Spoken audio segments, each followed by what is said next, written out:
The story of the Philippines does not begin with a flag or a famous hero. It begins much, much earlier with people who sailed across vast oceans. These were the Austronesians, brave seafarers who rowed their simple boats called balangay across the waves. They were not looking for a country, they were looking for new homes. These early people settled on the thousands of islands that would one day be called the Philippines.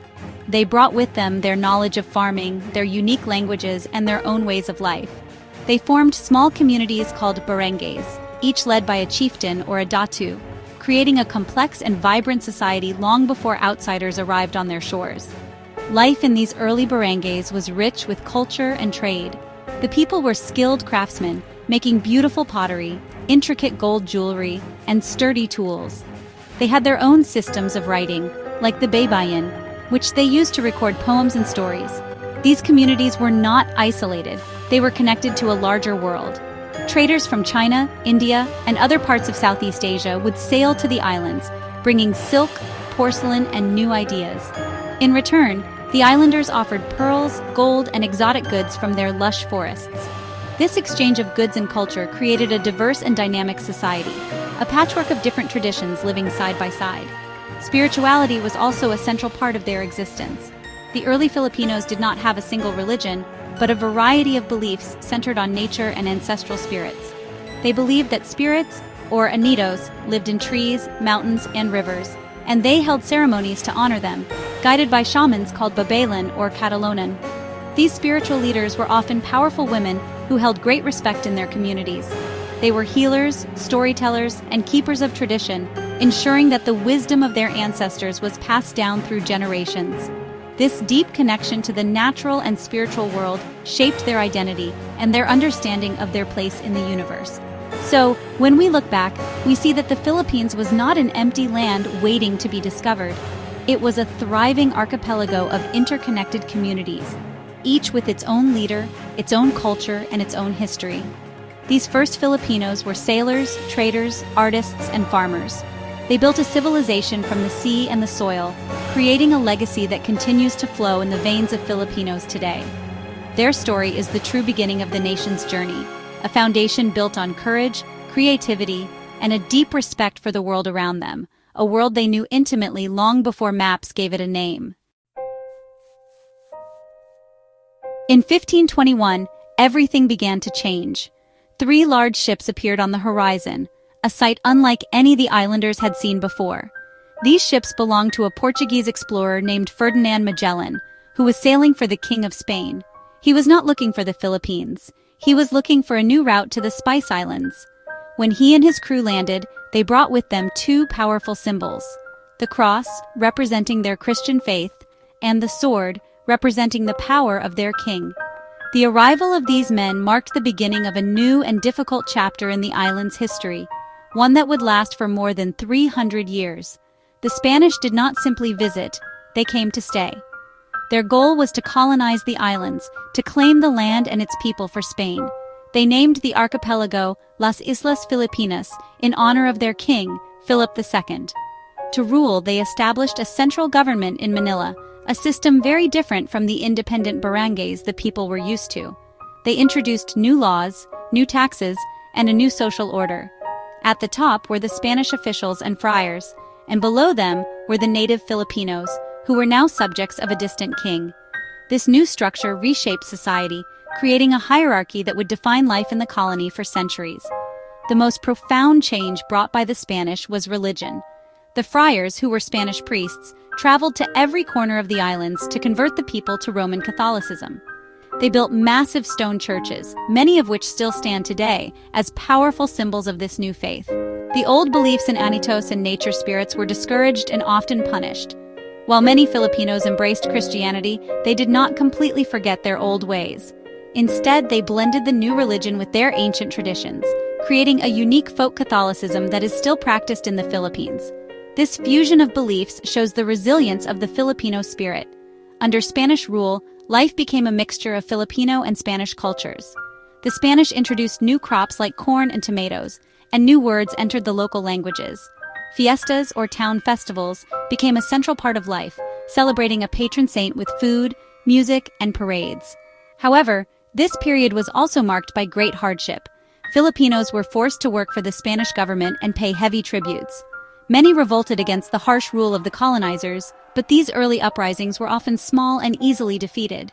For 3 long centuries, the Philippines was a colony, its destiny tied to a faraway kingdom across the sea. After more than 300 years of Spanish rule, the desire for freedom grew stronger than ever. Filipinos were tired of the injustices and the abuses they suffered under the colonizers. A new generation of educated Filipinos, known as the Ilustrados, began to ask for reforms. One of the most famous among them was José Rizal. He did not use a sword, he used a pen. Rizal wrote 2 powerful novels, Noli Me Tangere and El Filibusterismo, which exposed the corruption and cruelty of the Spanish government and clergy. His books opened the eyes of many Filipinos and ignited a sense of national identity, making people feel they were one nation, not just separate island communities. Rizal's peaceful call for reform was not enough for everyone. Another brave Filipino, Andres Bonifacio, believed that the only way to gain freedom was through armed revolution. He founded a secret society called the Katipunan, whose goal was to completely break away from Spain. Thousands of ordinary Filipinos, farmers, workers, and fishermen, joined this movement, united by a common dream of independence. In August 1896, Bonifacio and his followers tore up their cédulas, the Spanish identification papers that symbolized their oppression. This event, known as the Cry of Pugad Lawin, was the spark that started the Philippine Revolution, a long and bloody fight for liberty. The revolution spread like wildfire across the islands, and Filipinos bravely fought against the powerful Spanish army. The Spanish government responded by executing Rizal, hoping to crush the spirit of the revolution. However, his death only made him a martyr and fueled the Filipinos' determination to be free. The revolutionaries, led by generals like Emilio Aguinaldo, won several important battles and even declared Philippine independence on June 12, 1898. For a brief, shining moment, it seemed that the dream of a free Filipino nation was finally within reach. The first Philippine Republic was established, with its own flag and its own government. But a new power was watching from across the ocean. The United States was also at war with Spain. After defeating the Spanish, America bought the Philippines from Spain for $20 million in the Treaty of Paris. The Filipinos, who had just fought for their freedom, were shocked and betrayed. They now had a new colonizer. The Philippine-American War broke out, a brutal conflict that lasted for years and cost many lives. The dream of independence was once again delayed, as the Philippines was placed under American rule. The fight for freedom was not over, it had just taken a different, unexpected turn. American rule brought another wave of significant changes to the Philippines. The new colonizers focused on establishing a public education system, teaching English in schools across the archipelago. This made many Filipinos bilingual and opened new opportunities for communication with the wider world. The Americans also introduced ideas about democracy and self-government, allowing Filipinos to participate in politics and paving the way for eventual independence.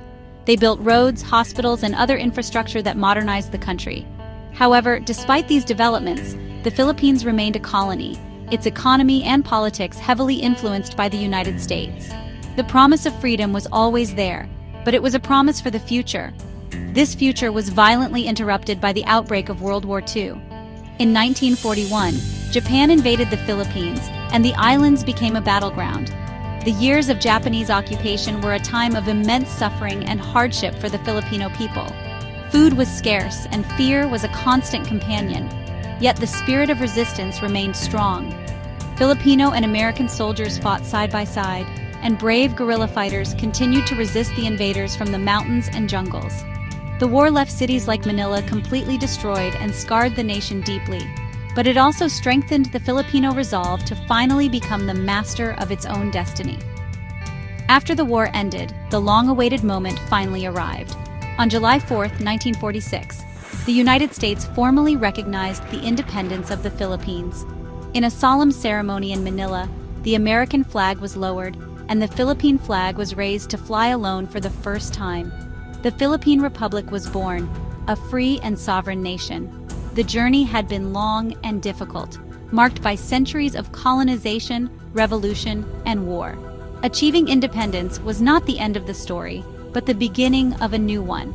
The challenge of building a nation from the ground up, healing the wounds of the past, and creating a better future for all Filipinos. Today, Filipinos remember their rich and complex history with pride. They celebrate Independence Day on June 12th, honoring the 1898 declaration against Spain as a reminder of their revolutionary spirit. The stories of heroes like Rizal and Bonifacio are taught in schools to inspire the next generation. From the ancient Balangay boats to the modern bustling cities, the journey of the Filipino people is one of resilience, adaptation, and an unbreakable love for freedom. This history is not just a collection of dates and events, it is the soul of the nation, a living memory that continues to shape Filipino identity and culture in the 21st century and beyond.